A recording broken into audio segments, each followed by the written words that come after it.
I've been reading about the Red Sea story, with Moses, reading a lot about Moses recently. And I'm on the part now at the Red Sea where the Red Sea divides, it splits.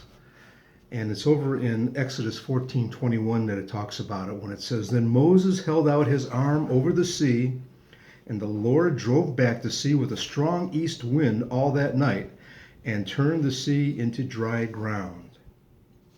Hello, and welcome to your morning cup of inspiration. Can you imagine that? The sea split. It says it was dry ground. Over in 22, it says the waters were split, and the Israelites went into the sea on dry ground, the waters forming a wall for them on their right and on their left. So there's walls of water on the right and left, and the Israelites are walking right through it on dry ground. I used to think that. I go, okay, if the waters are separated, how did that get dry? I mean, it'd be mud down there, right? But he used a strong east wind all night. It's dried out that the seabed, and it was dry ground that the Israelites went across. Now the question is, why did God use a strong wind? I mean, it's God. He could have just said, water split, ground be dry, simple as that. He's God. But he used the strong east wind to separate the waters and to dry the ground. We know, even as today, I'll bet back in that day, is that people, I know they did, they worshiped different gods. They worshiped, there was a sun god, they thought there was, a tree god, all kinds of gods.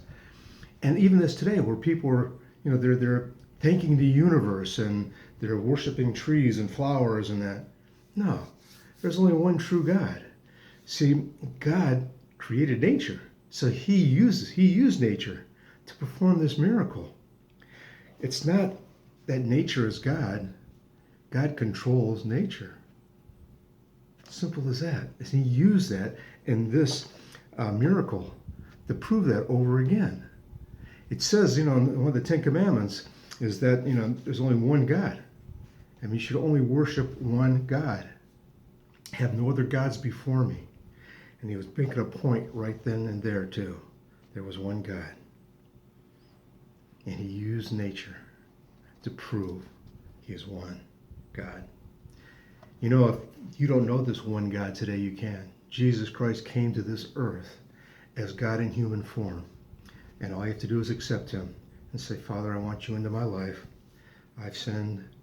I've sinned against you. I've sinned against myself. I want a new life. I want to spend eternity with you.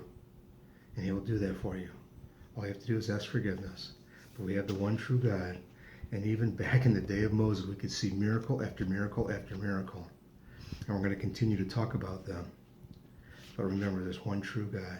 And I hope he's yours today as he is mine. Thank you, everyone. I look forward to seeing you again for another morning cup of inspiration. God bless you and have a wonderful day.